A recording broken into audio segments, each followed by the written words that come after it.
Good evening, everyone. Welcome to Women Leaders in Aviation meeting.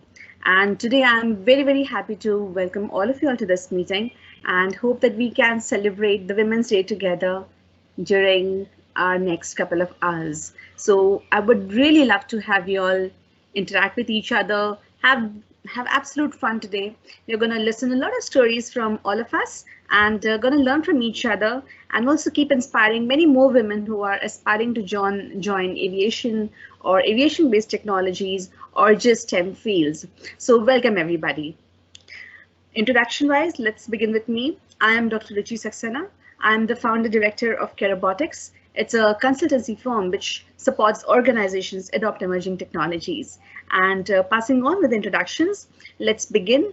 We have the youngest member of our fraternity here today, Ishita Bhatnagar. Ishita, I would love to you all to have your videos on when interacting and talking. I hope you don't have a difficulty putting on your videos. Yeah.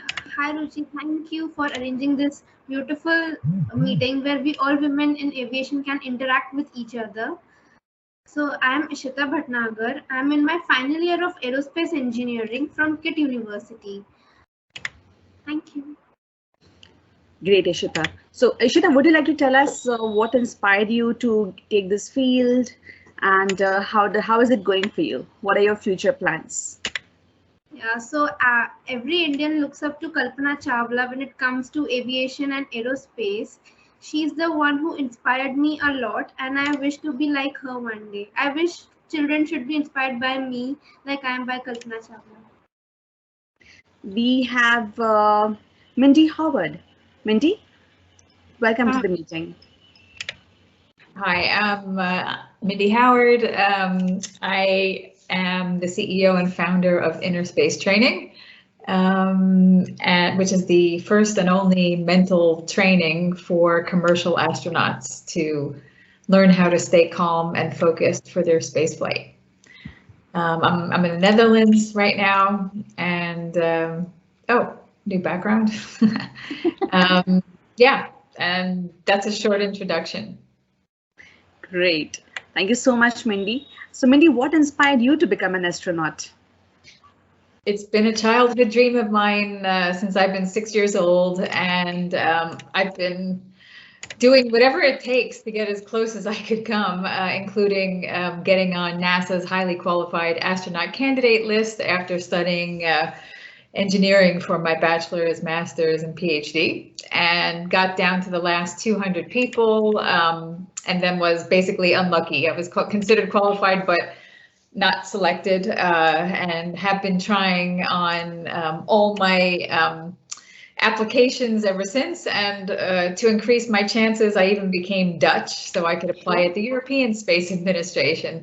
Also, told twice from the European Space Administration that I was too old when they had two separate age limits, and then finally have decided to go to space via the commercial space field. So there's luckily another way to get there. Wow, amazing. That's so inspiring, Mindy. Thank you so much for joining our meeting today. And I hope we all get inspired by you even further. Next, let's take an introduction from Niharika. Hi everyone, my name is Niharika and I'm the founder of a drone venture called Volar. I'm from Pune, India. Before starting up, I actually worked with PwC and KPMG for about 5 years and then launched my company. We have two business verticals. One is conducting critical asset inspections using drones, and second is drone-based logistics.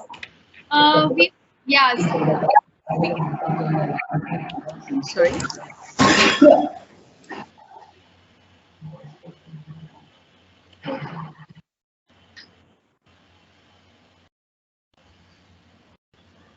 Hello, am I audible? Yeah, Niharika, we can hear you.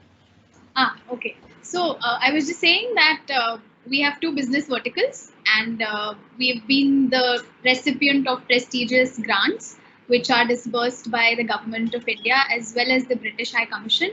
And at this point of time, we're working with the industry leaders such as ACC, Ambuja, Adani, and TUTs of the world. Great, amazing. And so what inspired you to take up this field? So, Ruchi, it's very rare actually to find a business which is like a beautiful package of saving costs and lives in some cases, also reducing the turnaround time for inspections as well as deliveries, and ultimately, contributing to the top line of the end client. So, when I researched about drones, it kind of checked all of the boxes, of a good business. So this tiny little thing can literally do wonders across industries ranging from agri to manufacturing to logistics. Great. And ultimately, I think there is also a very important social aspect here. If I'm able to prevent a single fatal accident or deliver that blood bag in time to save somebody's life, it is a life well lived, right? So that's what inspired me to, get into the drone space. Amazing. Welcome, Niharika. Thanks, Ruchi. With the next introduction, we have Melissa. Melissa? Hi there, can you hear me okay? Yeah, I can hear you. Oh, thank goodness, I was worried. Hello, everyone. My name is Melissa Schiele, and I'm, by training, I started in geology. Then I did project management, international project management for about 10 years in and out of sciences. Then I decided to come back to school in my 30s. So I restarted my journey at Imperial College, where I was doing conservation science, and I ended up doing my research project with the Zoological Society of London, or more commonly known as basically London Zoo. And it was then when I started using drones. Right. So we developed the first low-cost fixed wing that is specifically designed to land on water for applications in wildlife monitoring, plastics detection, and illegal fishery surveillance. And I primarily fly BVLOS, which means beyond the visual line of sight. So my drones go 10 kilometers plus, and I'm the main pilot for that in the world for that system. And I ended up doing my master's, and then I ended up doing it as a job as well for the ZSL, and then that rolled into my PhD. So I'm now based at Loughborough University, doing this in the engineering department. So I'm part marine ecologist, part engineer, but 100% conservation technologist. That's very much the field I sit in now. I'm often in the field, doing field trials, building my systems, making them better. And our project is funded by the Marine Management Organisation, which is a department within the British government. And I've just set up the first marine conservation technology hub in the Maldives as well, which is somewhere where I used to live and work, and I go back there very often. In fact, the Indian Ocean is where the majority of my field work is. So I think that's me in a nutshell. Welcome to the meeting, Melissa. And what inspired you to take up your field? I think, so I've always been crazy about nature. My first love was dinosaurs, so I worked at the Natural History Museum. But as I sort of grew as a person and became a bit more worldly during my 20s, I realized that actually maybe being a bit more involved on the ground is kind of where I felt most suited and where I was going to get most satisfaction out of my job and my life. So essentially, I'm building equipment now to help wildlife, but fundamentally to help people as well, to help them police their own waters and ultimately contribute to stable coastal systems, be them ecosystems or socioeconomic and human systems as well. So yeah, that's kind of where I ended up going. And actually the drones, that, I'll be honest, that was completely by chance. So when I was at Imperial, I messaged this guy at ZSL, and I was like, look, I used to work in Maldives. I'm familiar with where you work. I want to do this kind of stuff. And he said, can you fly a drone? And I said, well, I play video games. It's got to be the same, right? And he was like, yeah, that sounds fine. So I ended up taking these systems with very little training into the field. The original systems didn't even work. So I was reverse engineering, soldering, and this is stuff that I learned from my dad, who's an electrical engineer. Never in a million years thought I'd end up using those skills. So yeah, I guess everything fell into place when I discovered drones, because I realized, I think like everyone, that you can use these in such a broad. Amazing. That's such a heartwarming story. Thank you so much for coming to this meeting. Let's have an introduction from Suparna ma'am. Suparna Kapoor. Welcome to the meeting, ma'am. Hi everyone. I am Suparna Kapoor and I work with Hindustan Aeronautics, the company that manufactures aircrafts in India. And yeah, right now I am part of the training and development here, and that's what I'm looking after right now. But I've worked in project management and especially in the avionics of the aircraft. That's where I worked earlier. So that's about me. Great. And ma'am, what inspired you to take up this field? And Hindustan Aeronautics is one of the most respected companies in our country working in aviation. So what inspired you? I was earlier in the telecom and I actually fell into this. I don't think I chose it. I think it chose me. Okay. That's what I would like to say. But I thoroughly, I'm glad I made that choice because I thoroughly love what I do. Amazing. Great. Thank you so much and welcome to the meeting. Do we have Jasmine here? No. I guess those are not there yet. So we just want a feel about as a leader, you know, what do you see yourself playing an important role in taking this industry further? And what is the most important task that you think you have on your shoulders when you look at yourself as a leader of this industry of aviation, of aviation technologies? So where do you think your most important role lies? What is the most important task you should be focusing on? Let's begin with Ishita again. Ishita? Yes, so as being the leaders of this aviation industry, our focus should be to unite as one and understand that we have the power to deliver more than what is being delivered till now, and even motivate the younger and coming generations into this field and show them how much interesting and explorable this field is. And how do you do that, Ishita? I believe you're very active in the STEM education field as well. Yes, I do this by basically kind of mentoring my cousins, like my junior cousins or my juniors in college, by telling them or by helping them with their projects related to aviation, or by being a part of various societies which do this. I'm a part of WOAA WUA India as well as WUA World. So there are many conferences and workshops wherein we attend those and even teach our juniors or those who are learning from us them about the aerospace industry. Great. That's amazing, Ishita. Thank you. Mindy? I think it's really important for women to help other women. And I've sort of made myself available as a mentor for many years now in different organizations that I'm at, you know, especially for women, other women. I don't know. It's about sort of women looking out for other women. At the moment, you know, right now there's a really big, the Me Too movement has hit the space industry, and with reports of harassment, sexual harassment for a lot of women, and they're, you know, I'm a part of a group on Facebook called Allies, or I'll get it's a new group. I'll get the group name and put it in the chat. But it's it's basically men and women who are basically want to change the sort of the good old boys network, and you know, and believe victims of harassment and that sort of stuff. So when people are having issues, you know, what I've learned from this group is speaking out is and not keeping it in, you know, is the most important thing, because then you can get help.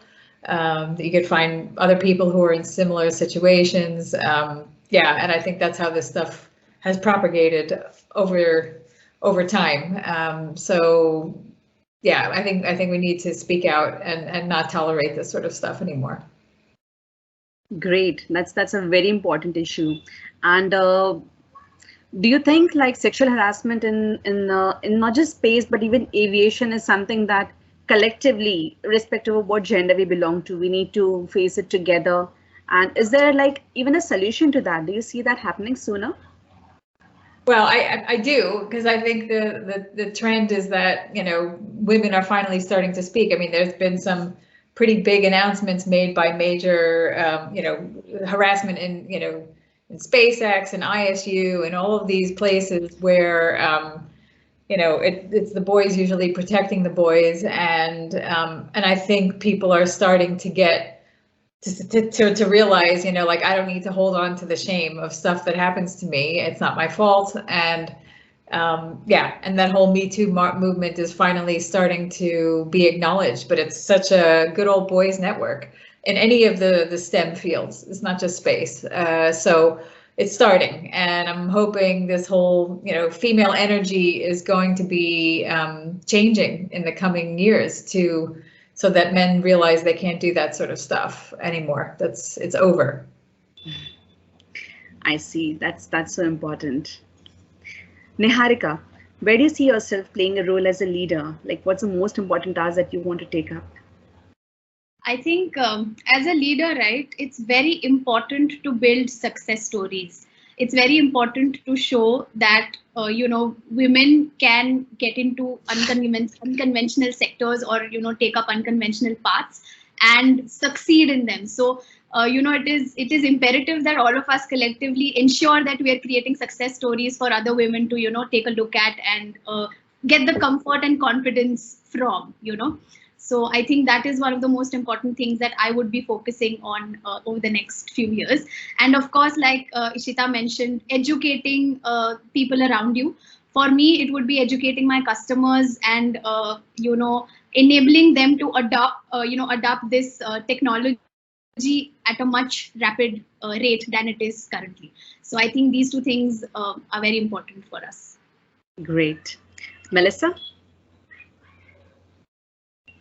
I think one of the biggest things that especially the drone industry could start doing is stop using the word unmanned.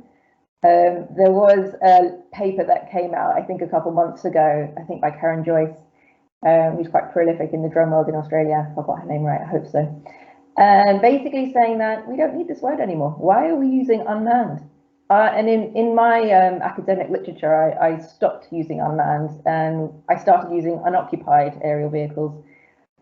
We actually advertised for a PhD, and there were several men who responded to say, why have you used that word? Why are you not using the industry standard? And I sat there and I thought, like, I'm happy that they emailed my supervisor to complain. And why is it industry standard? So let's start with the basic nomenclature and the words. Let's remove the word man, because yes, there are women in this industry as well. And even my supervisor, he had some things to say about that as well that maybe I didn't necessarily agree with. So it's a funny one. So I come from marine ecology and project management, really. And I now sit very much in engineering. And yeah, I mean, he's absolutely right. There is this boys club. And I tell you, even in ecology, there are some particular sections in ecology where the boys club mentality is chronic. It's so bad. And even just visiting as a researcher to other departments, as a drone scientist, they put up quite a wall when they meet you. They don't know how to deal with you. They don't know what it is that you know, and they feel quite intimidated, and you can see it very clearly on their faces. So absolutely, education is key, and also not being afraid just to put yourself out there. Like, make other people uncomfortable, stick yourself in that situation and tell them what you think. Stand up at that conference and, you know, voice your opinion as a woman, because it's going to make people feel uncomfortable. And I think that's important, because then they're starting to get an emotional reaction to something that's happening, and then they're going to think, wait, why am I thinking like this? What's the problem? So yeah, I'm trying to make as many people as uncomfortable as possible as the women in the drone industry. But with a smile, of course. Let's do that more often. Take a pledge today amongst all of us that this is how we will be doing it. We will be using gender neutral terms, and which are more inclusive, irrespective of, why just men and women, we are so many more as well, even in genders. So let's get inclusive for everybody. Thank you so much. Let's hear it from Mareike. Thank you, Ruchi. And actually, I think I didn't introduce myself. Oh Maybe yes, we just definitely. So sorry about that. overview, right? Mareike Noack, I'm from Germany, and I'm currently working at Henkel, which is a material supplier for the aviation industry, and I'm at the moment responsible for setting up our new market segment for the urban air mobility.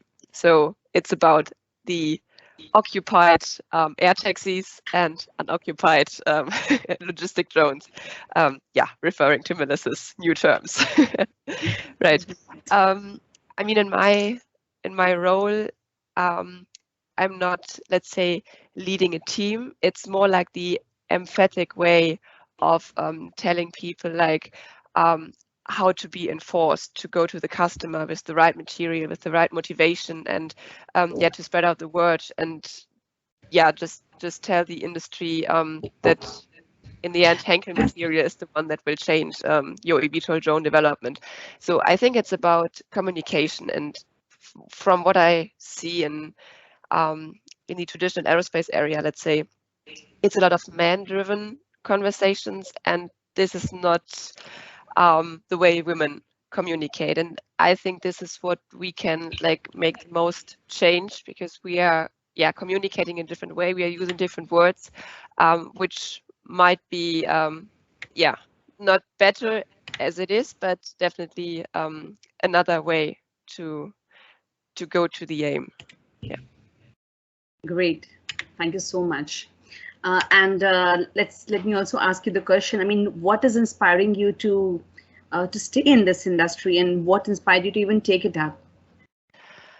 My educational background is very technical, so I studied chemistry and biotechnology and started in the lab developing adhesives for airplanes. But then I thought, okay, there's more I can do, and in the lab I cannot really influence the market and the industry. So last year I was taking the step out of the lab into a customer and market-facing role, and this is now really inspiring. Like, I was inspired by myself actually that I really wanted to make this step out of the comfort zone and to have a really learning curve. And this is what I love every day, and hopefully in the future as well. Great, thank you so much. Suparna ma'am, where do you see yourself playing an important role as a leader? Which one important task that you would want to take up? Yeah, I think I agree to almost everything people have said, that it is a very, very male-dominated industry even now. So even in my organization, if I see, there's only hardly 8 to 10% women in the industry, and that too they are in very specific roles, which are seen as more softer roles rather than the real grind of a shop floor or manufacturing or anything of that sort. So I think that is one change that I'm seeing it happening, but it's happening at a slow pace. I think somewhere we need to enhance that rate of change that is happening. And even the terms sometimes I hear when people talk of even leader, they always say he, and I'm like, why? Like these are the words and the thoughts that are constantly thrown around us, and as women leaders sometimes it becomes difficult for us to understand whether we need to stick on to which as a leader is very unique to our gender, or we should become like them and then change things around it. So I think that's the conflict that a lot of us have, and that is something where I think just bringing that clarity for yourself and for bringing it for others, the younger generation, is very, very important, because as women leaders, I think we have some very unique abilities which we should not be giving up just because we need to fit into an environment or do anything of that sort. So that is one thing I feel is important. So being a role model, really truly being yourself, I think that is something I believe, and if you are able to show that to others, I think just by being yourself it makes a difference. And the second thing I believe is that as HAL, as an organization, as a training academy here, one of the roles that we have is how can we keep building the skill and competence of the people who are part of the industry, because the technology and the world is changing so fast that if we are not able to keep pace, it will become extremely difficult.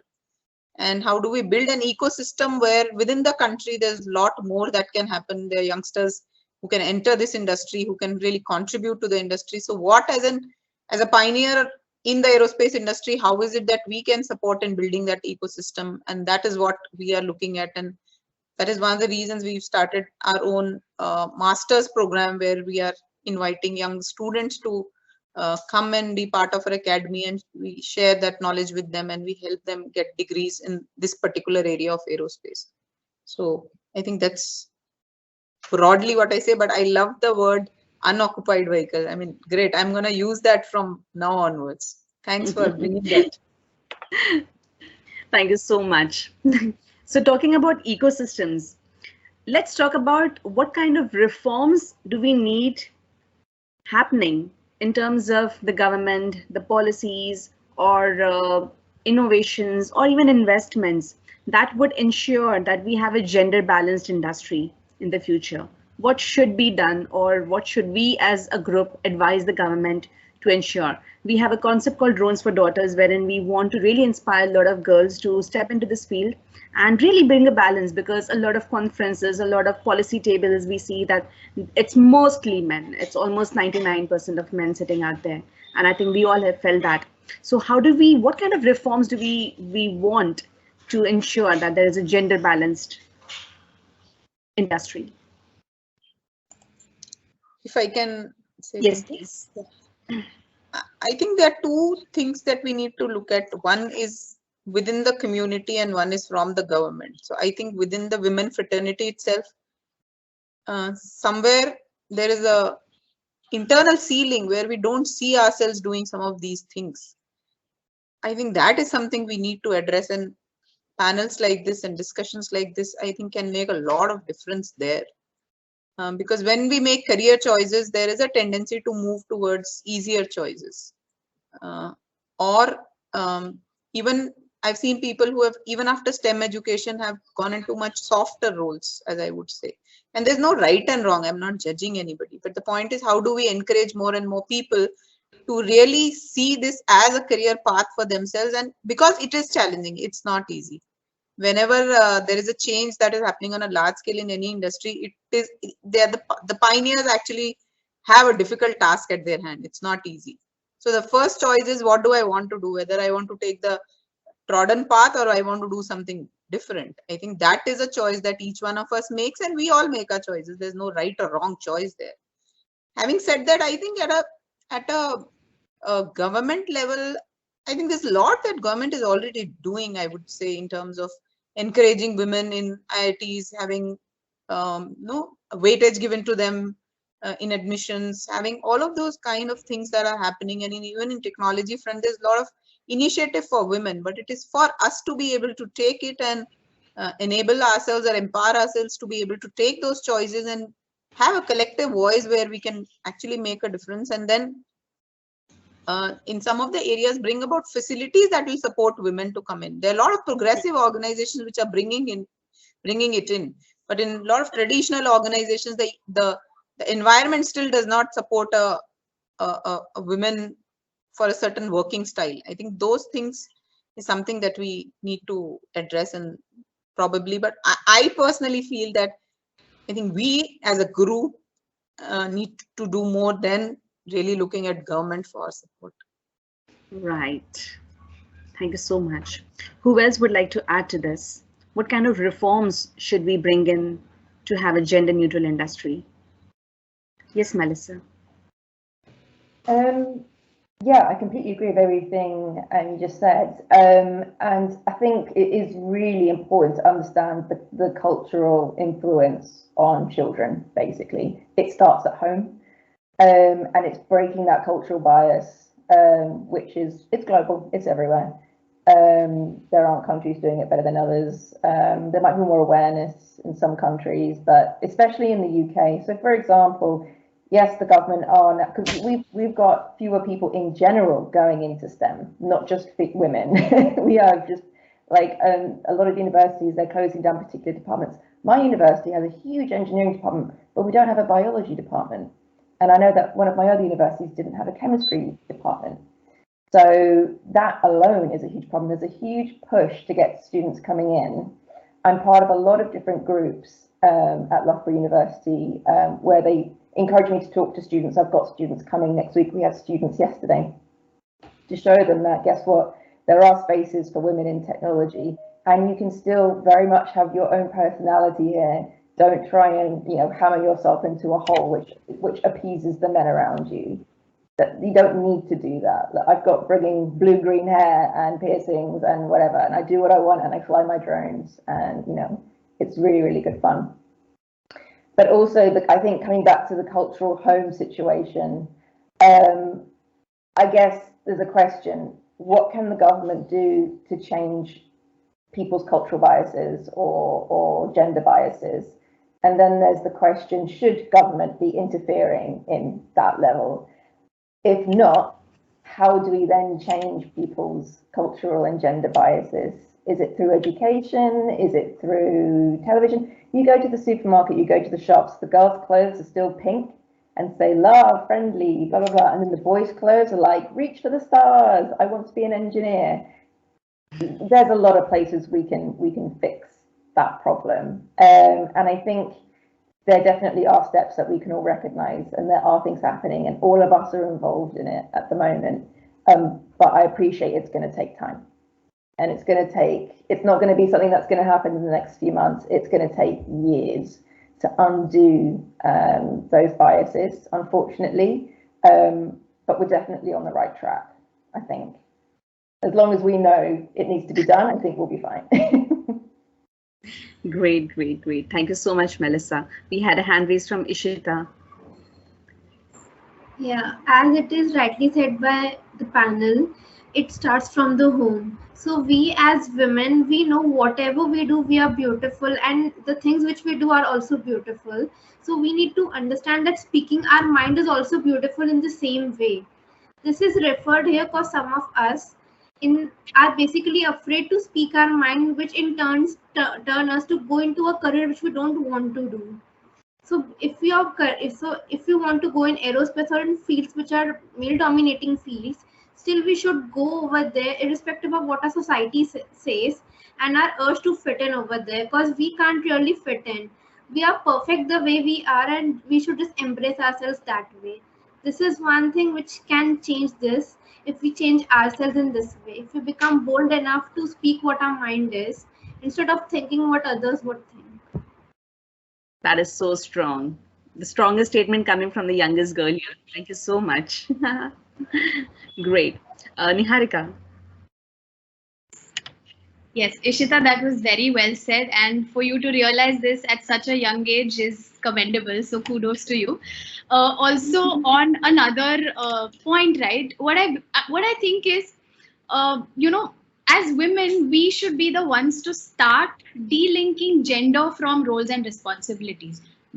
So I think we should advocate that competence is what that really matters. Woman or not really doesn't make a difference. So you can make it a barrier or a bridge. And I'd like to believe that, while glass ceiling is real, while challenges are real, I'd still like to believe that times are changing, especially for the urban women. Coming from an entrepreneurship background, and because we are talking about gender balance, I think the Indian startup ecosystem for female entrepreneurs is currently thriving. So I think it's one of the best times to be a woman entrepreneur in India, because there is not only support from the government, but we also have a lot of acceleration programs which are run by the likes of IIM Bangalore, IIM Nagpur, etc. Especially for women. There are some other fund houses like She Capital who fund women-led businesses, etc. So, I feel also, apart from that, I think there is a lot of exposure at a social level. Not only that, but also the fact that urban women have become more self-aware and now have the courage to take some bold decisions in life, right? So I think that there are ample of opportunities out there lined up for you in the market. And it's up to us to really unleash that passion and, really go after what you desire. And I'm sure, people around you will try and support you. I think at least that has been my experience in the last couple of years of being an entrepreneur.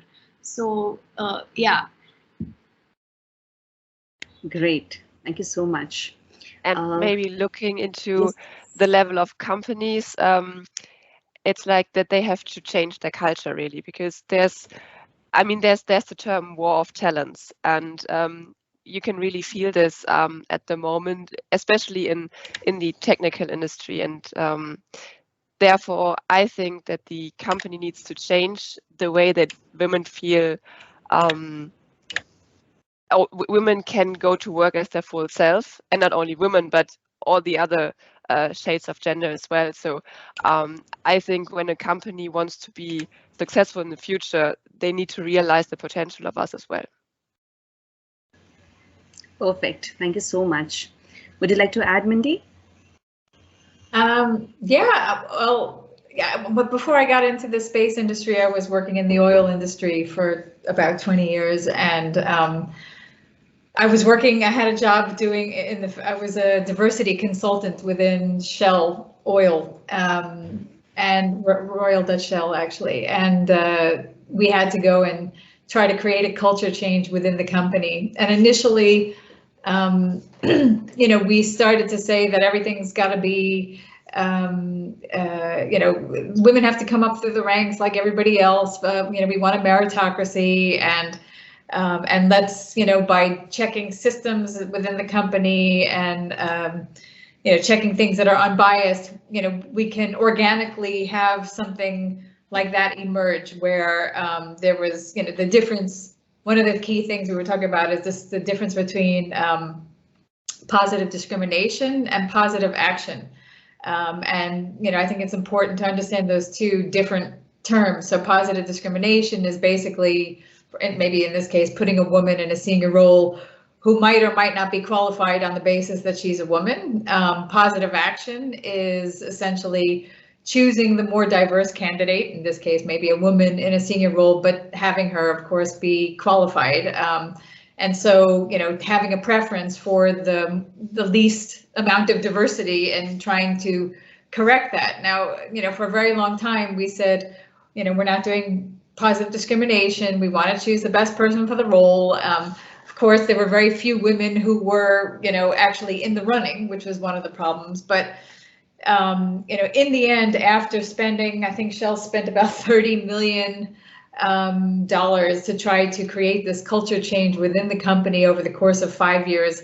And the statistics of senior women went from only 5% of senior leaders to 8%. They were hoping they'd get 20%. And so with all this money, with all this education, leaders, got trained, there was HR systems got looked at.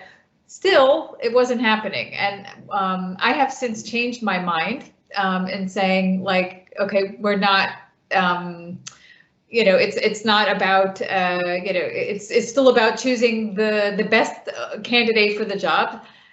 Because if there is somebody who is maybe almost qualified and it is a woman, I think you need to do something like get women on the seats so that there's a critical mass of women. So in the future, you can then have a meritocracy, but you need a critical numbers of women in order to make the culture change, because it does not happen organically. And I have changed my mind since 20 years ago, thinking, oh, let it happen organically. If we change the systems and structures, things will emerge. Unfortunately, people are still picking people like themselves, and that's men picking men for senior roles. And I think what we can do is encourage women, encourage that the government makes quotas, unfortunately, percentages of women in senior roles, and that is the only driver initially that will get more women on seat. And of course, they can get mentoring and help and guidance if they're, if they need it. But I think we need bodies on seat, which is the most important way. And once they're there, we can go back to trying to create a meritocracy, because it just doesn't happen by itself, changing the structures and systems. Absolutely. This year's theme for Women's Day is Break the Bias. So I would like to ask all of you, what is the biggest bias or the most unusual bias or the most inappropriate bias that you faced as a woman in your industry, and how do we really break that?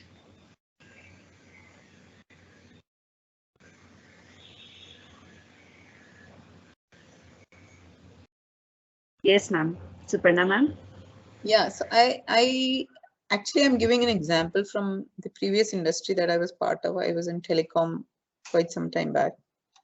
And so the two examples that I can actually share is, one is when I was part of that industry, I was working for the armed forces telecom network. So there was a lot of the role that I was getting into, there was a lot of travel involved, which was to the borders of India. And when I was joining that role, I remember my senior told me that we cannot take you into this role because this involves a lot of travel. And you are recently married and you will have a kid and you are not gonna do that. It will not be possible for you. And I said like, that's immaterial. Like if it's a job, it's a job. And I had to actually write and submit a statement saying that I am willing to do this. And as and when required, I will be traveling, which I mean, I was immature at that point of time. Today, if somebody tells me this, I know how to fight it out. But yeah, probably that time I didn't have that much understanding or how to respond to the situation. So that is something that still stands out very, very strongly for me. That even after having come out from some prestigious engineering college, if I have to be answerable for the job that I'm wanting to do, I mean, that was, and this was coming from a person who himself had 3 daughters. And I saw it as funny on one side, but also very, very difficult situation on the other side. And the other one that I remember is that in that same job itself, when I had gone to one of the army stations, and there was some challenge with their telecom network, and I had gone with one of my colleagues with them. He was a man, and I was there. And when we entered that station, so one of the army jawans, I entered first, and one of the army jawans said, I told that we have come. Then he asked me, but where is the engineer? I said, I am the engineer. No, but where is the engineer?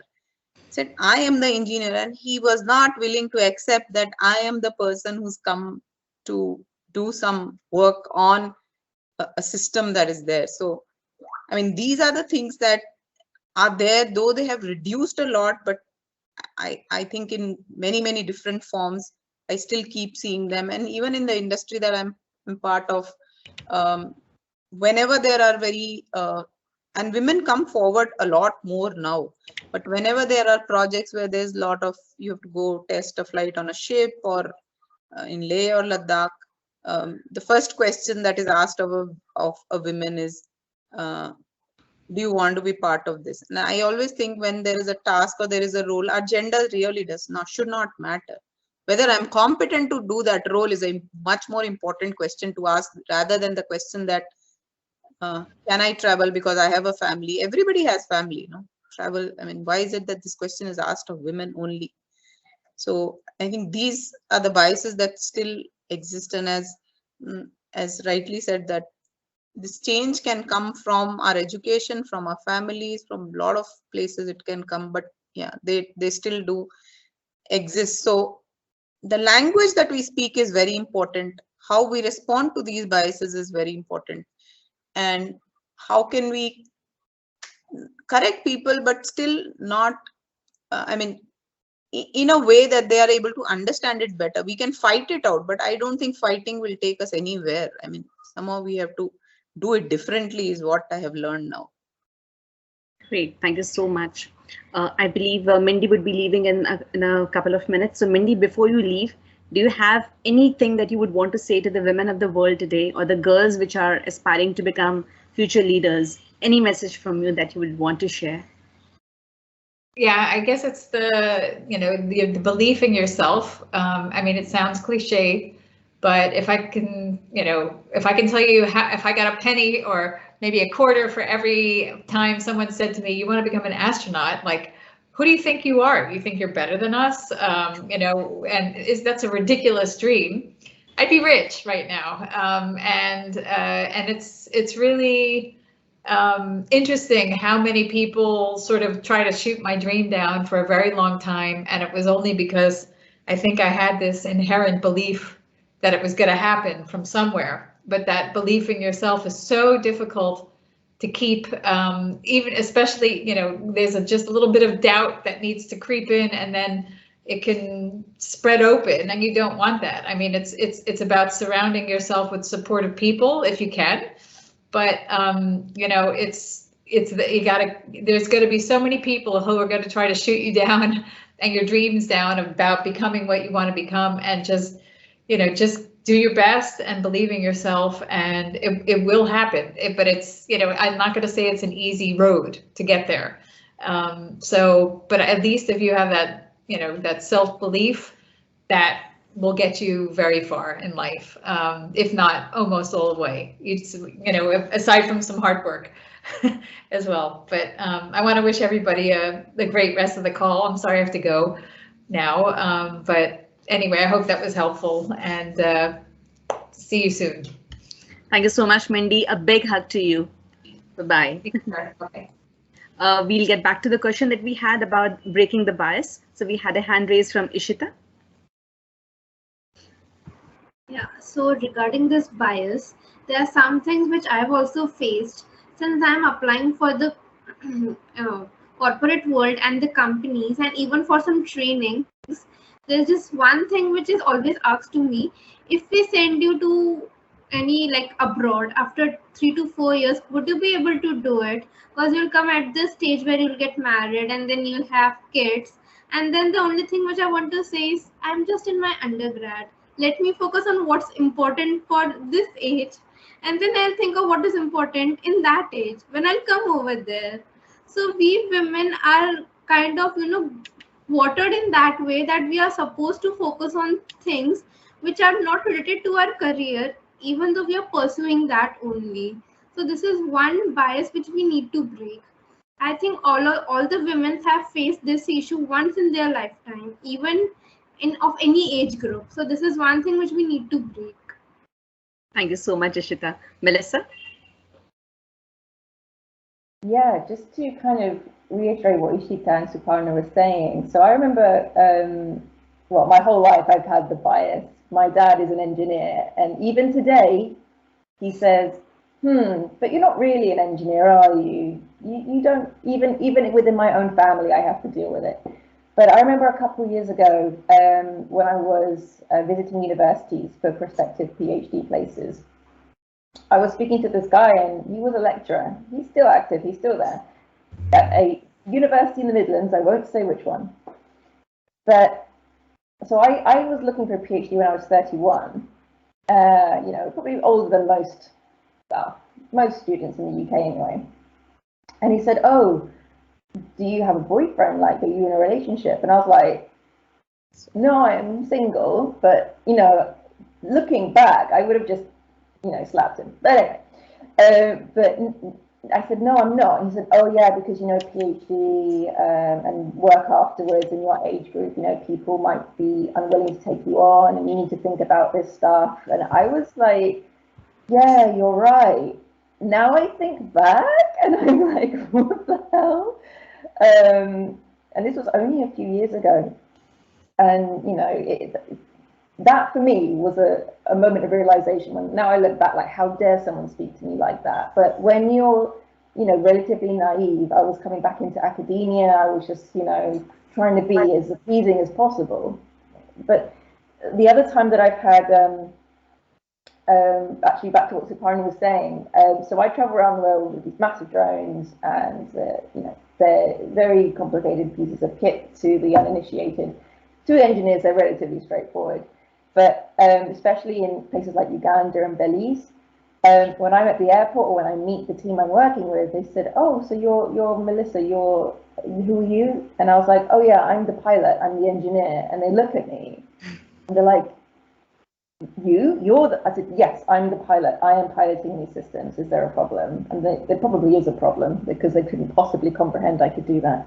But interestingly, when I was in Uganda, in order to get permission to fly these systems, I had to do a pilot's medical. I was the first woman ever in the country of Uganda to have a pilot's medical. They didn't even know where to put the patches on for the ECG, because I was a woman. And I'm not even joking. Like, I was lying on this ECG with like all my basically exposed, and this guy's like, I don't know how to do this, like without embarrassing myself. And I was like, oh my God, what is going on here? And I told my supervisor, he was like, I'm so sorry you had to go through that.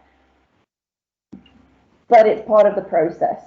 So now a female has had a medical to be a pilot in Uganda.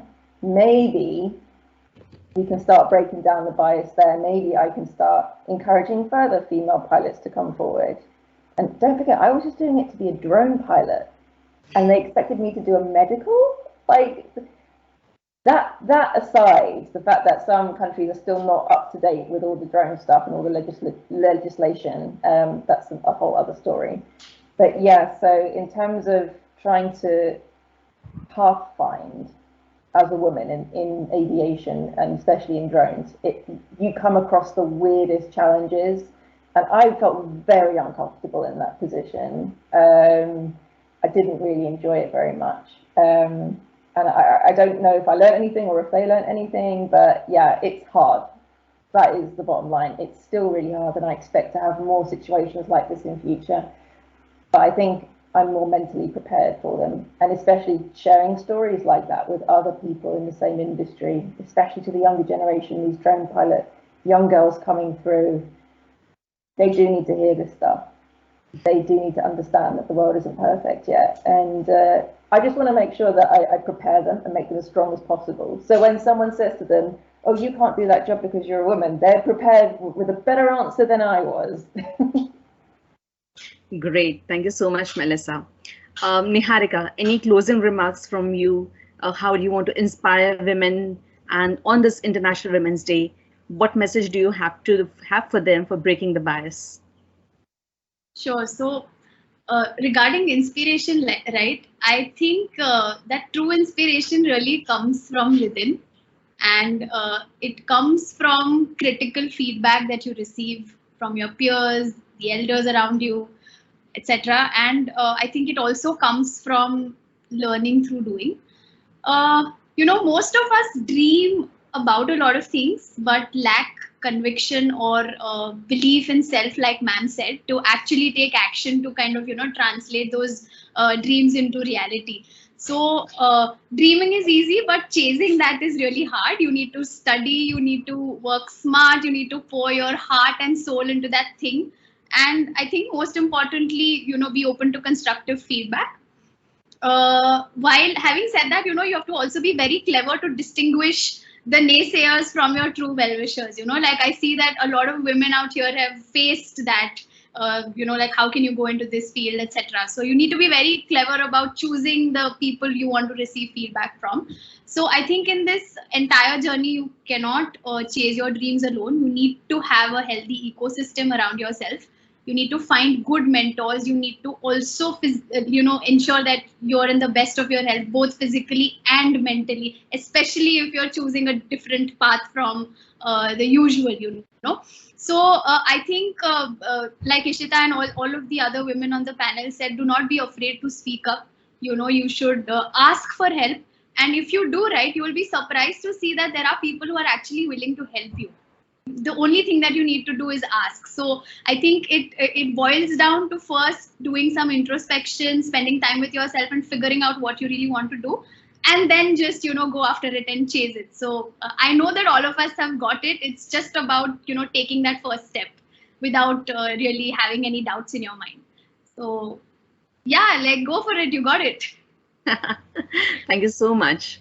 Mareike.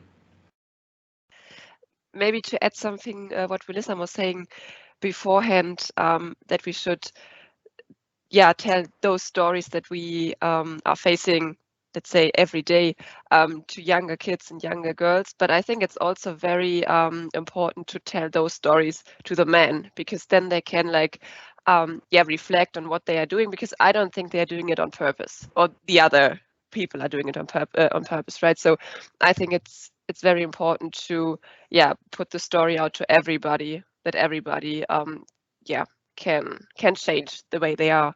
And I mean, what to say to the younger girls who want to be active in drone or in the aerospace industry.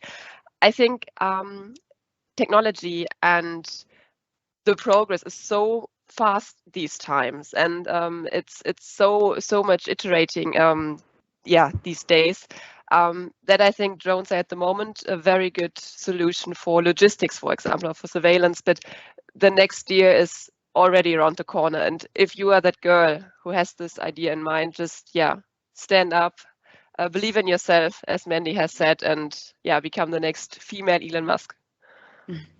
Thank you so much. Suparna ma'am, any last closing remarks from you?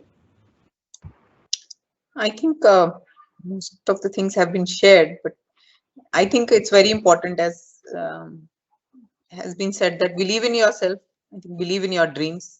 We need to dream big. I think the world wants us to be small, actually. They would love it if we remain small and we dream small. I think we need to really, really dream big and get the people who will contribute to our growth along with us. I think none of us, as women, sometimes we think that we can do it all alone, and we've been trained to be strong and independent. But I feel it's always codependency that we need to look at. We need to collaborate with others. We need to find the people who will support us in our growth. And if we are able to do that, I think we can all make it possible. There's been a lot of shift that we have seen happening from, I mean, I've spent almost now 30 years in the industry. So there's a lot of shift that I've seen happening, but I would love to see more. And I think it's left to the younger generation here to take it forward and bring about that change. And we will support you. We will stand by your side and clap for you. I think that's what we can do for each other. Thank you, ma'am. Ishita, last closing remarks from you. Yeah, as Niharika and everyone in the panel have said, that we should believe in ourselves and surround ourselves with the people who support us. Also, we need to kind of remember this one thing, that we have no one to prove ourselves to. We need to prove ourselves to only ourselves and to only our dreams. And if we do that, then I think we all will be able to do much incredible things than what we are doing right now. Perfect. Melissa. Sorry, a bit slow there. Yeah, I think it's been such a pleasure to be part of this panel as well, and to hear everybody's stories. But absolutely, I mean, it took me into my 30s before I started to truly be myself. So understanding that, do you know what, girls, you have permission from yourself to be yourself. You don't need to ask anyone. You don't need to wait for that time. Just do it now. Start doing it early. So by the time you're my age, you will be so further ahead than we all are now. So yeah, I think it's just having the confidence to be yourself, and having the people around you to support you to have the confidence to be yourself as well. I think that's really important. Not everyone has that support system. So if you see someone who maybe doesn't, reach out to them and give them a hand. Thank you so much. We have some great audience also with us. We have Kanchan, we have Radhika. Would you girls want to put on your video and come on the dais for a moment and just give us your one or two liners about for Women's Day? Just let's wish each other happy Women's Day, everyone.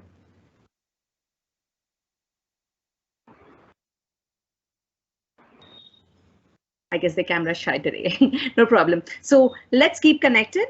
So the conclusion for today is we women will definitely break the bias. We are going to ensure that we all have each other's backs and shoulders and necks and legs and hands and everything, because we really want to pull each other into the mainstream, prove everyone that we are capable of doing what we are doing, and we deserve what we deserve. And we are here to make the change happen, and we are going to do it our way. We have our own special way of doing things, and we are definitely going to do it that way. We don't really have to become like men. We don't really have to compete with them. We don't even have to replace them. We all have to go hand in hand with each other, but also have a place on the table. So thank you everyone for being a part of our panel discussion today. This was an amazing meeting. Let's keep in touch with each other. We have a great project going on called Drones for Daughters, wherein we are trying to, inspire a lot of girls to come into the mainstream technology sector or STEM sector, or just do what their heart says. Don't even become like anybody, but just follow your dreams and fly. That's the message that you want to pass on. So thank you everyone for being a part of our session today. Thank you. Thank you. Thank you for inviting It was us. a pleasure being here. Thank you very much. Bye-bye. Bye-bye. Bye-bye. Take everybody. care. Bye-bye. Take care.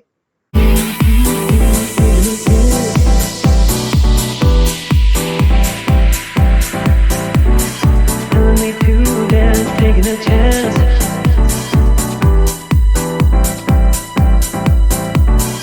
Telling me to dance, taking a chance.